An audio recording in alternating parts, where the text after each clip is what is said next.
Bertemu lagi dalam RBT tingkatan 1. Kali ini cikgu akan terangkan tentang tajuk kriteria reka bentuk yang baik, muka surat 14 buku teks. Kemudian membina objek asas, muka surat 15 buku teks. Dan teknik pembinaan objek, muka surat 16. Okey, baik. Mari kita tengok apa yang dikatakan dengan kriteria reka bentuk. Kriteria ni lebih kepada ciri-ciri untuk kita menghasilkan sesuatu produk ataupun reka bentuk kita tu. Kita perlu kena pasti dahulu kriteria reka bentuk. Okey. Kriteria reka bentuk merujuk kepada asas pertimbangan yang digunakan untuk menentukan nilai sesuatu rekaan reka bentuk. Okey, kriteria reka bentuk yang baik perlu dikenal pasti supaya dapat membantu kita membina lakaran objek asas yang baik. Baik, kita tengok. Apa itu kriteria reka bentuk? Nak buat sesuatu ataupun nak menghasilkan sesuatu reka bentuk ataupun produk, kita perlukan 5 kriteria ni. Jika ada 5 kriteria ini, produk yang kita hasilkan itu adalah merupakan produk yang baik dan bagus. Okey, kita tengok kriteria yang pertama, iaitu kecenderungan inovasi. Kriteria yang kedua, kreativiti. Kriteria yang ketiga, keaslian reka bentuk. Kriteria yang keempat, kekuatan kualiti dan keboleh pasaran. Kriteria yang kelima, iaitu ergonomi. Mari kita tengok satu persatu.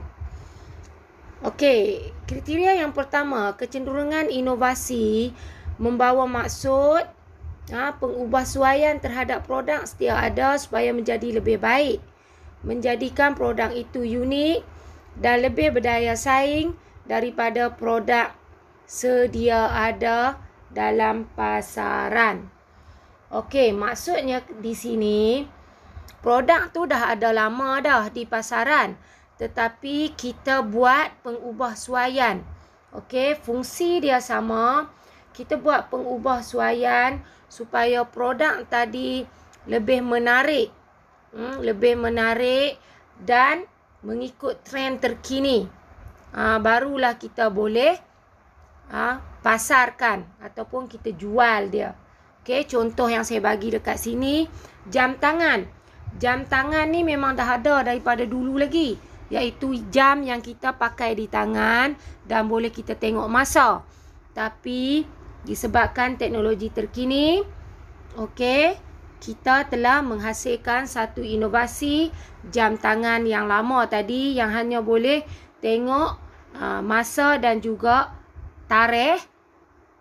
Yang sekarang ni kita dah boleh tengok kita dah boleh tangkap gambar, kita dah boleh dengar muzik, kita dah boleh mendengar radio, merakam, dan juga kita boleh telefon lah, tetapi dalam jarak yang dekat saja. Okey, jadi produk yang unik, produk yang unik seperti jam tangan ni menjadikan produk ini lebih berdaya saing di pasaran. Okey. Yang kedua adalah kreativiti, di mana melibatkan idea baru dalam menghasilkan produk reka bentuk. Kemudian dapat memperbaiki fungsi produk sedia ada atau lebih pelbagai fungsinya. Kemudian memberi manfaat yang lebih baik. Okey, maksud kat sini kreativiti, orang yang nak mencipta atau nak menghasilkan sesuatu reka bentuk perlu kreatif. Kreatif ni bermaksud kita perlu reka produk yang barulah. Produk yang baru ataupun kita gabungkan dia supaya kita boleh guna pelbagai fungsi. Dan dia boleh digunakan lah, bermanfaat ni. Contohnya kerusi tadi tu. Tu kerusi tu. Dia duduk, kemudian di tepi dia tu ada rak menyimpan buku. Okey, jadi tak payah dia nak bangun pergi ke rak buku untuk mencari buku dan duduk semula. Jadi kerusi ni boleh jadi personal, letak di dalam bilik. Kita boleh letak buku-buku yang kesukaan lah, buku-buku yang kita selalu baca. Okey, jadi kita boleh duduk sambil rehat membaca buku kesukaan. Okey, seterusnya kita tengok keaslian reka bentuk, iaitu menekankan unsur simbolik, emosi, estetika dan penampilan produk serta tidak meniru produk lain di pasaran. Okey, produk yang asli original, tak tiru. Kemudian ada simbolik, ada maksud dia. Okey. Contoh yang saya bagi dekat sini, gambar KLCC. Bangunan KLCC ni adalah yang dihasilkan daripada arkitek yang khas, lain daripada lain syarikat Petronas . Okey, dia ada membawa maksud dia tersendiri, simbolik dia. Kemudian kalau kita tengok produk menara berkembar ni adalah menara yang tertinggi di dalam Malaysia ni. Tak ada lagi macam ni. Okey. Kemudian kita tengok yang seterusnya, yang keempat, kekuatan, kualiti dan kebolehpasaran. Okey, kekuatan ni maksudnya setiap produk yang dihasilkan perlu berkualiti. Kemudian kebolehpasaran, harga berpatutan dan mempunyai nilai mesra alam serta mesra pengguna. Kelebihan ciri-ciri ini membolehkan setiap produk mendapat permintaan di pasaran. Okey, kita kena pastikan ciri-ciri kekuatan, ketahanan. Boleh pakai berapa lama. Okey, dengan harga yang berpatutan. Okey, kalau harga mahal, kita beli, tiba-tiba kita pakai, dalam sebulan dua dah rosak. Okey, yang ini produk tak berkualiti lah, ataupun tak boleh dipasarkan.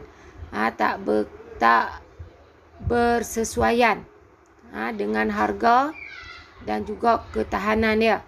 Okey, jadi kita hasilkan produk yang tahan, yang tidak mudah rosak. Okey, kemudian apa lagi, harga yang mampu milik lah. Contoh yang saya bagi dekat sini, kerusi. Kerusi ni semua orang boleh beli dan dia ada ketahanan dia, berat yang boleh duduk atas dia lah. Okey, jadi sesuai untuk di sekolah. Okey, seterusnya yang terakhir, ergonomik. Ergonomik merupakan satu ciri keselesaan yang ada pada sesuatu produk. Selesa lah pengguna nak membeli produk kita. Kita perlu mencipta sesuatu produk yang ergonomik, yang pengguna tu dapat menggunakannya dengan lebih mudah, selesa. Contoh yang cikgu bagi dekat sini adalah kerusi, di mana kerusi ini ada apa? Ada ciri-ciri keselesaan. Contohnya ada tempat nak letak kepala tu supaya tiada kesakitan di bahagian pinggang dan leher. Kalau kita tengok dekat pinggang tu dia macam melengkung sikit. Okey. Jadi ini selesa lah digunakan oleh pengguna. Selain pada itu, pen pun ada juga ciri keselesaan, iaitu tepat kita nak pegang tu. Okey, jadi lembut dan tidak sakit jari. Okey, itu adalah kriteria reka bentuk yang baik lah. Kalau ada 5 ini, produk ataupun reka bentuk yang kita cipta adalah yang baik. Okey, jadi kita tengok sekarang membina objek asas. Pembinaan objek asas dapat menzahirkan idea reka bentuk. Pembinaan bermula dengan memilih beberapa bentuk geometri asas untuk dijadikan bongkah. Teknik penggabungan lazim digunakan bagi mendapat satu objek yang baru. Okey, contoh cikgu bagi dekat sini nah. Contoh bentuk asas. Okey, kita ada bulatan, oval lah, bentuk bujur tu, segi empat, segitiga, trapezium, bentuk diamond, rhombus, okey, dan sebagainya lah. Ini bentuk-bentuk asas yang kita perlu tahulah untuk mencipta sesuatu produk lah.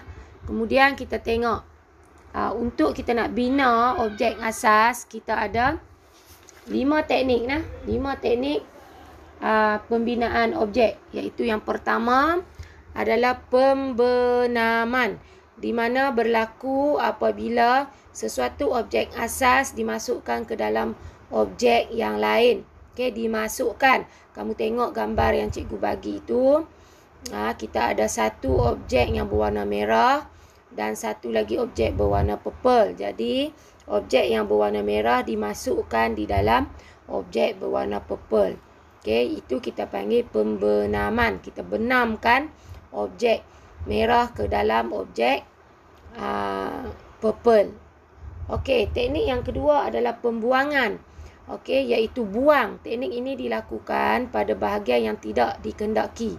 Kita buang bahagian yang kita tidak kehendaki sebab kita memerlukan bentuk yang kita hendak sajalah.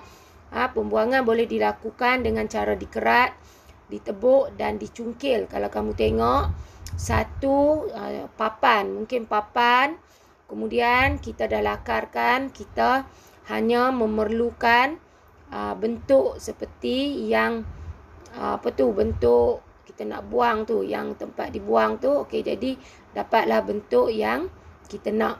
Okey. Kemudian kita ada teknik penyatuan. Kita satukan.